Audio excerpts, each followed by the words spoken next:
정말 약한 사람들은 무한 경쟁으로 항상 내몰려야 되는 건지라는 의문이 들고요. 우리가 이것을 총량제를 하겠다는 얘기도 아닙니다. 이런 걸 고려할 만큼 지금 상황이 심각하다는 거고요.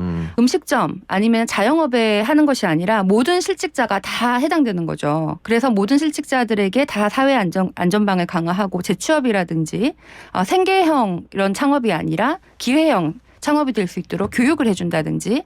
청년 정치인들의 가장 핫한 정치쇼 쇼미더 정치 시작하겠습니다. 오늘도 역시 최지은 전 더불어민주당 국제대변인 나왔습니다. 어서 오십시오. 안녕하세요. 최지은입니다.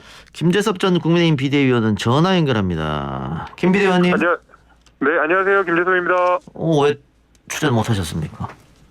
오늘 다른 일정이 좀 당 일정이 생겨가지고요. 피치 못하게 좀 못 갔습니다. 양해 부탁드리겠습니다. 알겠습니다. 자, 오늘은 어떤 이야기부터 시작해 볼까요? 어제 이재명 후보의 음식점 총량제 이야기, 야당에서 이거 바로 받아서 맹 공격을 하고 있던데 일단 야당의 당 대표부터 시작해서 모든 후보들이 이걸 엄청 때렸습니다. 일단 야당 입장 들어보겠습니다. 예, 저는 뭐 깜짝 놀랐죠. 원희룡 후보가 얘기한 망량제를 해야 되는 거 아니냐 하셨잖아요. 예, 다시 한번요. 막말 총량제를 해야 되지 않느냐 이런 말까지도 하셨는데, 사실은 뭐 워낙 반시장적인 메시지여서 설마 이재명 후보가 그걸 하리라고 생각하지는 않습니다. 저는 개인적으로는 그냥 뭐 던진 메시지라고 생각을 하는데, 실제로 뭐 워낙 말도 안 되는 정책이어가지고 저 역시도 놀랐고요. 사실 우리 최지은 대변인님이 정책 참모로서 이런 거는 좀 자제를 해주셔야 되는 게 아닌가라고 생각이 됐습니다. 예. 자, 여당 입장 들어보겠습니다. 네, 저는 사실 이게 조금 오해가 있는 것 같아요. 저희 후보 측은 시행하겠다는 얘기가 아니라 그런 뭐 고려해 볼 수 있다라는 취지로 얘기를 했다는 설명까지 했는데, 대부분 이제 비판이 다른 대안은 없고 좀 이거 너무 뭐 아까 막말 총량제도 얘기를 했는데 그 윤석열 후보한테 한 건지 모르겠지만 하여튼 너무 좀 원색적이고 자극적으로 비판만 이어지고 있다라는 생각이 드는데요. 사실 우리나라에 소상공인이 처한 고초를 모르는 사람은 없을 것입니다. 서울에 지금 그 치킨집이 한 9만 개 있는데 이게 전 세계에 있는 맥도날드스랑 똑같다 그래요. 그래서 우리가 굉장히 많은 과다 경쟁에 놓여 있는 건 사실인데, 돌이켜보면 IMF 때 많은 산업에서 일하시는 분들이 일자리를 잃고 사회 안전망은 없고 그러니까 어쩔 수 없이 자영업으로 몰려가지고 이렇게 생계형, 기회형이 아니고 생계형 창업이 굉장히 많았던 상황인데요. 그래서 이 소상공인 진입장벽 높이라는 거는 이재명 후보 말고 정말 많은 사람이 얘기를 했습니다. 예를 들어서 2018년 국감 때 백종원 그분도 소상공인의 그런 많은 상황을 알고 계신데 이런 게 꼭 필요하다 이런 얘기를 했고, 미국과 같은 소위 우리가 자유시장의 상징처럼 여기는 미국에서도 이 소상공인의 과잉 경쟁 맞는 규제들이 굉장히 많습니다. 그런데 마치 한국에서 이런 소상공인 진입장벽 얘기를 하면은 반시장주의자냐라고 얘기를 하는 건 좀 과도하다 이런 생각이 들고. 한번 말씀 좀. 네, 말씀하세요. 먼저 말씀하시죠. 마무리하고. 아니, 혹시 로마에 가면은, 로마에 가보신 분들 다 알 테지만은 로마 일단 식당 찾기도 힘들고 가도 굉장히 불친절한 서비스를 대부분 경험을 하실 겁니다. 그게 사실 로마에서 식당 총량제를 하고 있거든요. 근데 아까 뭐 백종원 후보, 백종원 대표 말씀하셨는데, 백종원 대표는 대선 후보가 아니잖아요.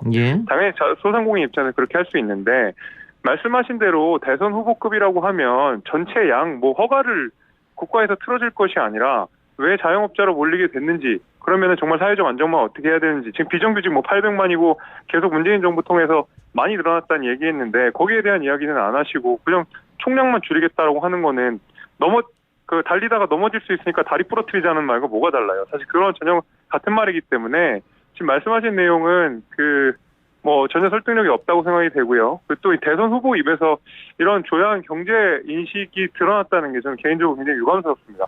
재발언하세요. 네, 저는 사실 이재명 후보가 음식점 총량 허가제까지 고민할 정도로 소상공인이 직면한 문제를 정말 이 심각한 문제를 잘 이해하고 있다는 것을 오히려 보여주고 있다고 생각을 하는데요. 경기도지사로 일하시는 동안에도 경기도 공공 플랫폼 이렇게 소상공인들이 지금 과도하게 지출하고 있는 수수료 낮추는 방안들을 고민을 했고 실제로 실천하지 않았습니까? 예. 그리고 전환적 공정 성장이라는 그런 공약에서 전반적으로 우리 산업 구조가 혁신 성장 부분에 좋은 일자리를 더 많이 만들어야 된다. 그런 이제 목적을 가지고 있죠. 또 사회 안전망 강화하고 자영업자들의 권리 보호하는 아주 구체적인 방안들도 제시를 했고요. 그러니까 그게 총량을 줄인다고 해서 해결될 문제가 아니잖아요. 저는 이 소상공인들의 총량을 줄이는 것은 한 가지 뭐 검토해 볼 수 있는 방안은 될 수 있으나 전반적으로는 정책이면 주장을 하시지 나중에 철회하셨잖아요. 전반적으로는 이 진입 장벽을 높이는 것에 대해서는 그 방법 중에 총량이 검토될 수는 있겠으나 진입 장벽을 높이는 것은 좀 필요하다. 심지어는 규제를 통해서라도 필요하다고 보이고 그런데 말씀하신 것처럼 이게 유일한 방안은 아니고요. 지역화폐 예산을 늘린다든지 코로나19로 인한 손실 보상 하한선을 올린다든지 이런 문제들도 같이 말씀을 하셨기 때문에 이것만 말한 것이 아니라 소상공인 문제를 아주 다각도로 다양한 정책으로 접근을 하고 있고 좀 더 큰 사회 구조적 문제까지 해결을 하려는 의지가 있다고 보입니다. 예. 마지막으로 김재섭 비대위원님. 이렇게 되면은 기존의 자영업 허가를 받으신 분들이 말하자면 기득권이 되는 겁니다. 예, 그리고 예. 새로 자영업자를 하시려고 하는 분들한테는 그거 자체가 장벽이 될 거고 직업 선택의 자유라든지 여러 가지 경제 선택의 자유를 침해할 가능성이 대단히 높다고 생각이 되고요. 결국 권리금, 이미 허가를 받은 사람들이 계속 권리금을 갖고 기존에 있는 기득권을 강화하는 방식으로 갈 가능성이 높고 애초에 이 영업 자체를 제한한다는 것이 지금 우리 대한민국 사회에서 자영업밖에는 지금 할 수 있는 일들이 없는 대한민국 사회에서 과연 이게 가당키는 한 말인지 저는 지금 이 1,000만 있는 소상공인 분들한테도 굉장히 큰 상처가 되는 말이 아닐까라고 생각합니다. 예. 네, 하나만 더 제가 보태면요. 예. 이게 지금 그 약자들이잖아요, 소상공인들이. 예. 자유라는 명목으로 무한 경쟁을 계속해라가 아니라 사회 전체의 구조의 대전환을 가지고 오는 거는 중요한 일이라고 생각을 하고 또 가만히 보면 이 음식점 총량 허가제가 지금 그 굉장한 인신 공방에 난무하던 선거판을 다시 정책 공방으로 조금 전환을 시켰는데 다른 후보들도 지금 정책 메시지를 계속 얘기를 했는데 잊혀졌거든요. 근데 이재명 후보가 얘기를 한 것은 부각이 되고 있습니다. 그래서 이재명 후보는 할 바를 진짜 실천할 것이다. 이런 믿음이 예. 있기 때문에 이런 일이 일어나는 것이 아닌가 이런 생각이 듭니다. 예. 김 비대위원님 다시 기회를 드릴 수밖에 없네요. 최지은 대변인 말을 했으니까. 예. 네, 그런 정책은 안 하셨으면 좋겠습니다. 그런 데에서는 추진력을 안 발휘해 줬으면 좋겠다는 게 제 개인적인 생각입니다. 전 다른 후보들께도 비판뿐만 아니라 대안도 좀 같이 말씀해 주시라는 자, 말씀 그 드립니다. 대안 이야기 했으니까 제가 김 전 비대위원한테 좀 여쭤보겠습니다. 네. 우리가 뭐 OECD 중에 그 자영업자 비율이 높은 거는 뭐 주지의 사실이고 예. 통계를 봐도 10곳이 개업을 하면 8곳은 폐업을 한다. 그리고 그렇죠. 1년을 못 버티는 업체가 한 40%, 나머지 네. 업체도 5년을 못 버틴다 이런 건데 지금 최지은 전 대변인 대안을 얘기해 줬으니까 대안 문제를 지적해 줬으니까 국민의힘이 무조건 안 된다 하지 말고 국민의힘도 자영업에 대한 어떤 대안을 내놓아야 되는 거 아니냐 뭐 이런 지적도 있거든요. 그렇죠. 일단 기본적으로는 자영업자들이 기본적으로 보험의 사각지대에 많이 놓여 있지 않습니까? 예. 사회적 안전망에서도 많이 놓여져 있고 특히 지금 저는 제일 문제가 되는 부분들이 이런 것 같아요. 이제 자영업자분들한테 부담이 되는 것은 결국 말하자면 고용을 하면 거기에 대한 보험금을 또 자영업자가 2배 이렇게 내야 되는 거잖아요. 일반 예. 법인이랑 좀 다르게. 예. 그런 것들이 굉장히 부담스럽다는 말씀들 많이 하시거든요. 예. 그리고 게다가 이번 우리 자영업자가 높은 이런 상황에서도 방역 같은 거를 굉장히 자영업자들한테 세게 해놓으니까 사실 영업도 못하고 그 매출도 지금 안 나오고 이런 상황이니까 너무 힘들잖아요. 예. 그래가지고 저는 일단은 그 접근 방식 자체는 제가 이해는 하겠습니다만은 예를 들면 이런 거죠. 아까도 제가 말씀드렸지만 다리가 뛰어다니다 다칠 수 있으니까 다리 몽둥이를 일단 부러뜨려 놓자. 사실 이런 거거든요. 애초에 원천 차단을 하자. 이런 거거든요. 그리고 저는 이 자영업자뿐만이 아니라 법인이나 일반 스타트업 같은 경우에도 폐업률이 굉장히 높습니다. 예. 예, 그래서 이분들에 대한 보호 장치도 같이 얘기하면 또 모를까. 그냥 자영업자들은 총량제를 하자. 그리고 폐업을 막거나 아니면은 이들에 대한 다른 제도적 지원이라든지 이런 걸 생각을 해야지. 그냥 무조건 수만 줄이자라고 해서 해결되는 게 전혀 없고 로마의 사례도 제가 아까 말씀드렸지만 계속 결국에는 사회적 후생을 져야 하는 방식으로밖에 갈 수 없다는 생각이 있어서 저는 그 대해서는 강하게 반대합니다. 자, 최지은 전 대변인께서 제가 하나 여쭤볼게요. 그 국민의힘에서 지금 반헌법적 발상이다 이렇게 이야기했는데 어느 정도는 또 수긍이 갑니다. 그런 주장 반헌법적이다. 그러니까 직업의 자유도 있는 것인데 왜 그렇게 주장했냐. 또 다른 하나는 식당 이야기를 일단 했지 않았습니까? 근데 자영업이 식당만 있는 건 아니니까 그럼 다른 직업군도 그렇게 규제를 할 것이냐 이런 질문으로 번질 수밖에 없거든요. 일단 반헌법적이라는 것에 대해서 어떤 기준으로 이런 얘기를 하셨는지 모르겠는데 병원이라든지 약국이라든지 어느 정도 숫자가 있고 바로 옆에 못 찍게 하잖아요. 예. 주유소도 마찬가지입니다. 그런데 왜 식당은 주유소는 요즘에 좀 폐지됐습니다. 좀 폐지됐습니까? 그래서 왜 식당 같은 경우에 음식점 같은 경우에는 반헌법적이고 다른 곳은 아닌지 정말 약한 사람들은 무한 경쟁으로 항상 내몰려야 되는 건지라는 의문이 들고요. 우리가 이것을 총량제를 하겠다는 얘기도 아닙니다. 이런 걸 고려할 만큼 제 상황이 심각하다는 거고요. 또 두 번째 질문이 무엇이었죠? 다른 직업군. 네, 다른 직업군도 예를 들어서 사회 안전망을 강화하는 거는 아까 김재섭 비대위원도 말씀하셨듯이 뭐 이거를 음식점 아니면 자영업에 하는 것이 아니라 모든 실직자가 다 해당되는 거죠. 그래서 모든 실직자들에게 다 사회 안전망을 강화하고 재취업이라든지 생계형 이런 창업이 아니라 기회형 창업이 될 수 있도록 교육을 해준다든지 다른 정책들이 전반적으로 돼야 되죠. 그래서 음식점에 초점을 둘 필요는 없지만 음식점이 과다 경쟁에 모여 있기 때문에 음식점을 말씀하신 겁니다. 그 오랜만에 토론 진행하면서 저도 신이 나는데 이거 인신공격, 네거티브, 도덕성 계속 그것만 했는데 어쨌든 지금 이렇게 정책 가지고 논쟁을 하니까는 좀 바람직한 현상이라고 보고요. 또 하나 어제 이재명 후보가 던진 게 주 4일째입니다. 사실은 심상정 후보가 제일 먼저 던졌는데 심상정 후보가 던졌을 때는 주요 이슈가 되지 않았어요. 그런데 아무래도 집권당의 후보다 보니까 이제 논쟁거리가 됐는데 이번에는 이재명 후보 측 이야기부터 먼저 들어보죠. 주 4일째 비현실적 아니냐 이런 얘기도 있어요. 사실 이재명 후보가 여전히 주 4일제를 약속한 적이 없습니다. 이번에는 그 음식점 총량제와 달리 본인이 후보가 먼저 얘기를 한 것도 아니고 어느 언론사에서 이제 질문이 왔어요. 주 4일제에 검토를 하시겠습니까? 그리고 이재명 후보가 대답을 한 것은 이게 지금 급변하는 사회에 일자리도 점점 없어지고 이 4차 산업혁명 이런 상황에서 기술 도래로 주 4일제가 빨리 필요할 것이라고 생각한다 정도의 얘기를 하셨고 이게 공약이다 이런 얘기를 한 적이 없습니다. 그럼에도 불구하고 뭐 좀 과도한 관심이 있어서 감사드리는데요. 저는 개인적으로 우리가 주 4일제를 정책적으로 일부 지역에서 단계적으로 시도할 만한 시점이 오지 않았나. 그래서 좀 우리가 보다 긍정적으로 검토를 했으면 좋겠다는 입장입니다. 예, 김재섭 비대위원님. 네, 여기서 아마 최지은 대변인님 제가 주 4일제가 무슨 소리냐라고 이렇게 막 화를 낼 것을 기대하셨겠으나 저는 기본적으로 기본소득에 관련돼서도 장기적으로 해야 된다는 입장이고 기본소득과 주 4일은 세트로 가는 겁니다. 그래서 저는 장기적으로는 도달해야 할 목표라고 생각을 해요. 그래서 특히 이제 주 5일제 관련돼서도 처음에 주 5일제가 됐을 때 엄청나게 많은 사회적 저항들이 사실 있었거든요. 그런 면에서 오히려 저는 최지은 대변인이 왜 이걸 뒤로 물러서는지 잘 모르겠거든요. 그래서 이런 부분들은 오히려 좀 자신 있게 적극적으로 말씀하시지. 적극적으로 논쟁해라. 자, 그런데 김 비대위원님. 이게 공약으로 나오면 아마 기업들이 상당한 반발을 할 겁니다. 일단. 당연하죠. 그리고 저도 이쪽 자그마한 회사를 운영하고 있는데 그 대표 입장으로서는 마땅치 않거든요. 이 주 4일이.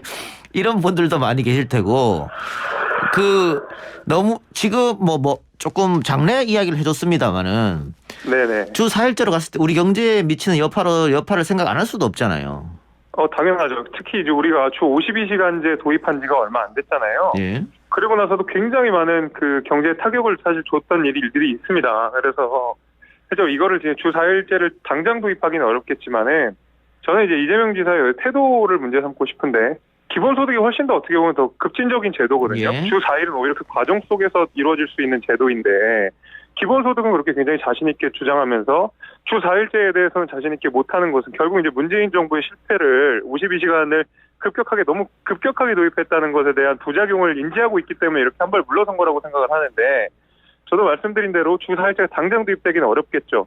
특히 이제 트럭이라든지 플랫폼 노동자라든지 하시는 분들은 기본적으로 주 4일이 되든 5일이 되든 계속 가혹한 노동 환경 속에서 놓일 수밖에 없기 때문에 이게 4일이나 5일 큰 의미가 없습니다만. 알겠습니다. 자, 김비대 네. 잠시만요. 이거 두 분이 생각이 같으니까 이걸로 논쟁할 일은 없을 것 같고요.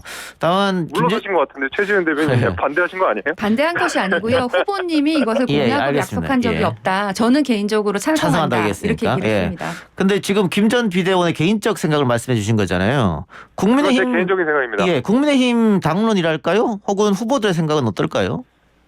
일단은 반대 입장이 가까울 거라고 저는 예, 봅니다. 예. 왜냐면은 기본적으로 주 52시간제 이거에 대해서도 많은 비판들을 해왔고 그것이 경제에 줄 타격이 분명히 있기 때문에 그리고 대부분 기본소득에 대해서 반대하고 계시지 않겠습니까? 근데 예. 저는 기본적으로 말씀드렸다시피 기본소득이 장기적으로 돼야 된다고 생각을 하고 결국에는 소수의 말하자면 그 이제 슈퍼스타들이 모든 부를 독식하는 사회가 결국 오게 되면 우리가 로봇세라든지 하는 적극적인 전향적인 세금 검토를 해야 되고 그 가운데서도 주사일제라든지 기본소득이 그래야 논의될 수가 있다고 생각을 하거든요. 예. 그래서 저는 대선 후보들이랑 좀 입장이 다르지만은 주사일제도 그렇고 기본소득도 그렇고 장기적으로는 분명히 검토할 필요가 있다. 저는 전향적으로 생각하고 있습니다. 예. 저 김 전 비대위원 어제 국민의힘 강원 지역 토론 시청하셨습니까? 네, 좀 봤습니다. 다 보진 못했습니다. 예. 이거 후보들끼리 상당한 난타전이 있었는데 그 내일 또 토론 예정돼 있잖아요. 예, 예. 그 내일도 아마 어제 못지않은 난타전 예상된다. 그 5일날 후보가 결정되면 아무 문제 없이 원팀으로 갈 수 있을까요? 어떻게 보세요? 뭐 별 수 있겠습니까? 원팀으로 가야죠.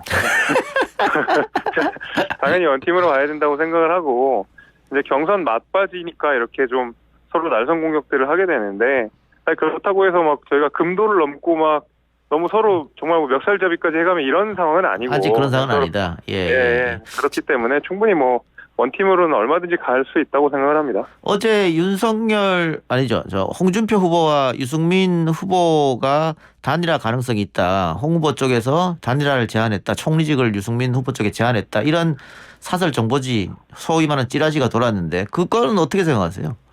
그 유승민 캠프 쪽의 입장은 전혀 아니라는 예, 예. 게 유승민 캠프의 입장이고 예. 오히려 뭐 유승민 캠프의 입장은 나를 단일화하고 싶으면 차라리 사퇴하고 나를 도와라라는 식으로 오히려 맞받아쳐서 그 이 메시지를 낸 것으로 제가 알고 있습니다. 가능성은 전혀 없다 이렇게 보고 계시는 겁니까? 저는 지금 상황에서는 전혀 없다고 생각합니다. 예, 알겠습니다. 하나만 더 우리 김 전 비대위원한테 여쭙죠. 예, 예. 김종인 전 비대위원장이 윤석열 후보가 최종 후보가 되면 도울 것이다. 이거는 뭐 기정사실인데 홍준표 네네. 후보가 돼도 도울까요? 그 김 전 비대위원과 사이가 또 김종인 전 비대위원장 가까우니까 제가 한번 여쭤보겠습니다. 글쎄요, 뭐 윤준석 대표가 최근에 그 김종인 위원장을 만나고 나서 했던 소리는 누가 후보가 돼도 김종인 위원장이 선대위원장이 된다라고 얘기를 했던 거를 생각하면 뭐 홍준표 캠프랑도 모종의 그 소통이 있지 않나라는 생각은 드는데 제가 알고 있는 정보하에서는 그리고 제가 경험했던 바에 의해서는 예. 아마 안 하시지 않을까 하는 생각이 더 강합니다. 예, 그렇군요. 알겠습니다. 자, 최지은 대변인님. 그 지금 각종 여론조사에서 양자 대결 혹은 사자 대결로 보면 이재명 후보가 홍준표 후보보다는 윤석열 후보하고 대결했을 때 훨씬 많은 득표율 프로테이지를 올릴 것이다. 이런 게 조사 결과가 나오더라고요. 그러면은 이재명 캠프로 봤을 때는 홍보다는 윤이 올라오는 게 더 이기기 좋다. 이렇게 판단할 수 있을 것 같은데요. 뭐 근데 이런 여론조사가 굉장히 지금 다양하고 예. 좀 다른 결과를 가지고 오고 이게 시점마다 달라가지고 예. 이렇게 좀 종합하기는 힘들겠습니다만은 저는 장단점이 있는 것 같습니다. 지금 현재 만약에 투표를 하면 당원들의 국민의힘의 당원 결집 이런 것 때문에 좀 뭐 윤석열 후보가 좀 유리할 수도 있겠는데 윤석열 후보 대 이재명 후보의 그 차이점이 뚜렷한 면도 있고 또 정책 부분에선 오히려 홍준표 의원이 굉장히 보수 공략을 하시면서 굉장히 보수적이고 특히 외교안보 정책이 굉장히 그 이재명 후보하고는 다른 각이 있기 때문에 오히려 홍준표 후보가 만약에 그런 후보가 된다면은 정책 논쟁이 굉장히 치열해질 것이다. 왜냐하면 두 후보의 정책이 너무나 극과 극이기 때문에 그런 생각도 듭니다. 예. 저 김 전 비대위원은 지금 국민의힘 소속이니까 누가 이길지 예측해달라고 하면 답하기 어렵겠죠? 그냥 제가 간단한 설명을 드리면 예.